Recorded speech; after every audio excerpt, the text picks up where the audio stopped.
મિત્રો, આ સાંજની રાત છે, ક્યારેય નહીં ભૂલી શકાય. કાકા પણ ઘરની બહાર નીકળ્યા હતા.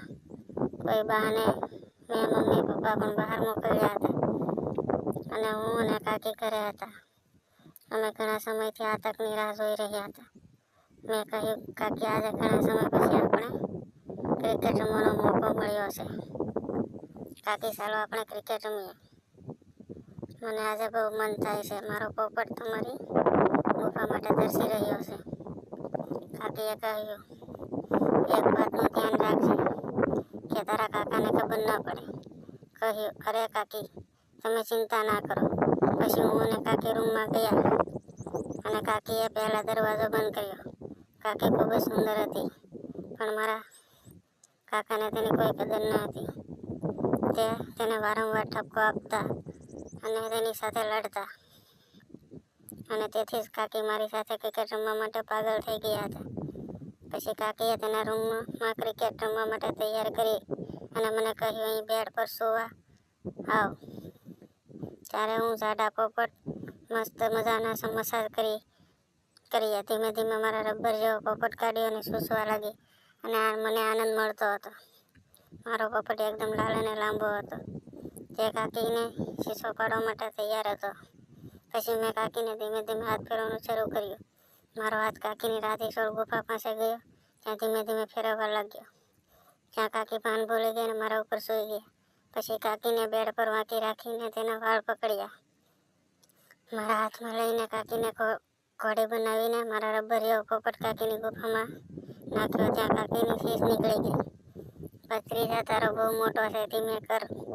પછી મેં ઘસાઘસી ક્રિકેટ રમવાની શરૂ કરી અને કાકીને મજા આવતી હતી. હું જોરથી કરી રહ્યો હતો અને રૂમમાં ફટફટારીનો અવાજ આવતો હતો. કાકી શીશો પાડતી હતી. અમે બંને ક્રિકેટ રમત 3 કલાક સુધી રમ્યા. પછી અંતે પાણી નીકળવાની તૈયારી થઈ. ત્યાં કાકા ઘરે આવી ગયા. તેના રૂમનો દરવાજો ખોલ્યો અને હું ડરી ગઈ. મારો પોપટ કાકીની રાધેશ્વર ગુફામાં હતો અને મને સંતોષ ન થયો હતો. ત્યાં તો કાકા આવી ગયા. હું બાથરૂમમાં જઈને છુપાઈ ગયો. એ દરવાજો ખોલ્યો અને બંને બેડ પર સૂઈ ગયા. મારું કામ અધૂરું રહી ગયું. પછી એક દિવસ હું કોલેજથી પાછો આવ્યો ત્યારે મેં જોયું કે કાકા અને કાકી વચ્ચે ઝઘડો થઈ રહ્યો છે. તેની લડાઈને શાંત કરવા હું ગયો તો તેને દરવાજો બંધ કરી દીધો. હું બહાર ઊભો હતો અને કાકી કહેતી હતી, જ્યારે તમે બરોબર નથી કરી શકતા તો હું શું કરું? તમે મને મશીન માની લીધું છે.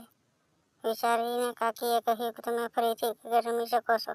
કાકાથી કંઈ ન થતું હતું અને કાકા બોલ્યા, તને જે ગમે તે સાથે કર, મને વાંધો નથી, પણ હું એ બધું રોજ નથી કરી શકતો. મારો પોપટ ઊભો નથી થતો તો હું શું કરું? મેં વિચાર્યું કે કાકી પર ખૂબ જ ગુસ્સે છે. પછી હું ચૂપચાપ ત્યાંથી ચાલ્યો ગયો. થોડી વાર પછી કાકા બહાર આવ્યા અને ખૂબ ગુસ્સે હતા, તેથી મને કંઈ કહ્યું નહીં.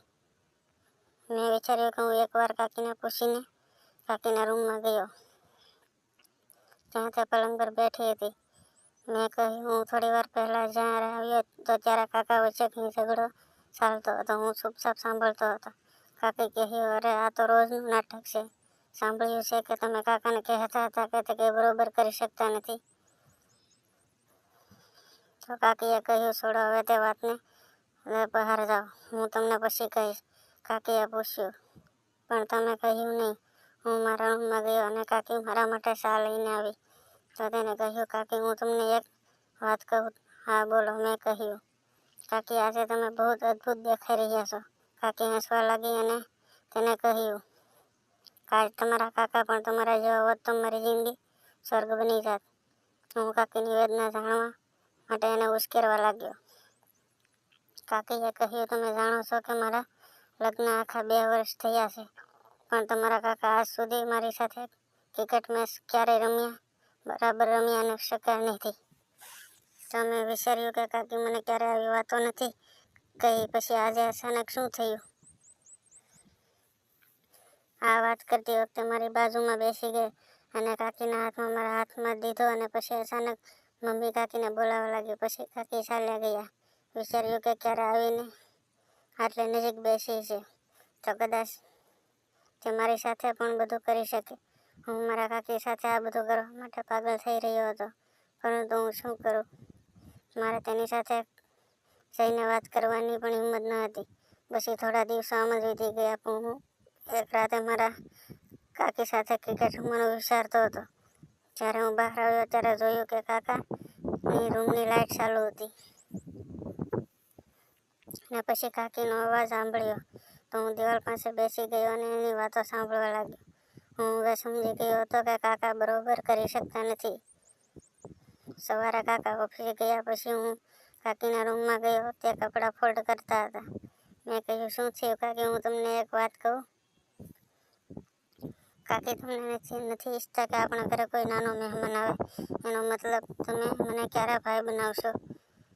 મારી વાત સાંભળીને કાકી માથું નીચું કરીને કહ્યું, શું થયું કાકી? કંઈ ખોટું તો નથી કહ્યું ને? કાકી બોલ્યા, કદાચ બાળકનું સુખ મારા નસીબમાં નથી. મેં કહ્યું, કેમ કાકી? હવે તમે શું કહું? તમારા કાકા બરાબર નથી કરી શકતા. મેં કહ્યું, કાકી જો તમે ઈચ્છો તો હું તમારી સાથે ક્રિકેટ રમું અને તમારી ઈચ્છા પૂરી કરું. પણ કાકીએ કહ્યું, પછી ઘરમાં કોઈને ખબર પડી જશે તો મારી બદનામી થશે. મેં કહ્યું, કાકી આમાં મને ફાયદો લાગે છે. અને કાકીએ કહ્યું, મારે પણ આ બધું તારી સાથે કરવું જોઈએ, પરંતુ મોટા ભાઈ અને ભાભી હંમેશા ઘરમાં જ રહે છે, તો આપણે કેવી રીતે કરીશું? મેં કાકીને કહ્યું, તમે ખાલી હા કહો, બાકીનું હું સંભાળી લઈશ. પછી કાકી હસવા લાગી. હું સમજી ગયો કે કાકી મારી સાથે આ બધું કરવા તૈયાર છે. હું કોઈ બીજા તકની રાહ જોવા લાગ્યો. ક્યારેક ઘરના બધા લોકો બહાર જશે. લગભગ એક અઠવાડિયું પ્રતીક્ષામાં વીતી ગયું. પછી મેં વિચાર્યું કે રવિવાર હતો, બધા ભેગા બેઠા હતા, વાતો કરતા હતા. તો મેં કહ્યું, આજે ક્યાં ફરવા જવાનું મન થાય છે? તો પાપાએ કહ્યું, એમાં શું છે, આપણે બપોરે ફરવા જઈશું અને બપોરનું ભોજન હોટલમાં લઈશું. પછી હું સુવા માટે મારા રૂમમાં આવ્યો. હું વિચારતો હતો કે મને બધાને ફરવા જવાનું કહ્યું, પણ હવે મારે અને કાકીને ઘરે જ રહેવાનું છે. જ્યારે બધા તૈયાર થયા ત્યારે પપ્પા કહ્યું કે મને અહીં ઘરે રહેવા દો, કારણ કે જો બધા ઘર રહેશે તો ઘરમાં કોણ રહેશે? પાપાએ કહ્યું, ઠીક છે, તું તો ઘરે જ રહે.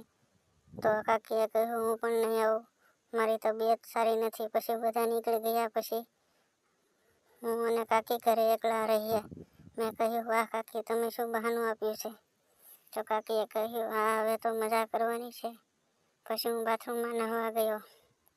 મારો પોપટ હલાવી રહ્યો હતો તો કાકી ક્રિકેટની તૈયારી કરતા હતા. પછી કાકી બાથરૂમમાં આવ્યા. મારા પોપટને પકડીને મને બેડ પર સુવડાવ્યો. પછી કાકી ફૂલ જોશમાં હતા.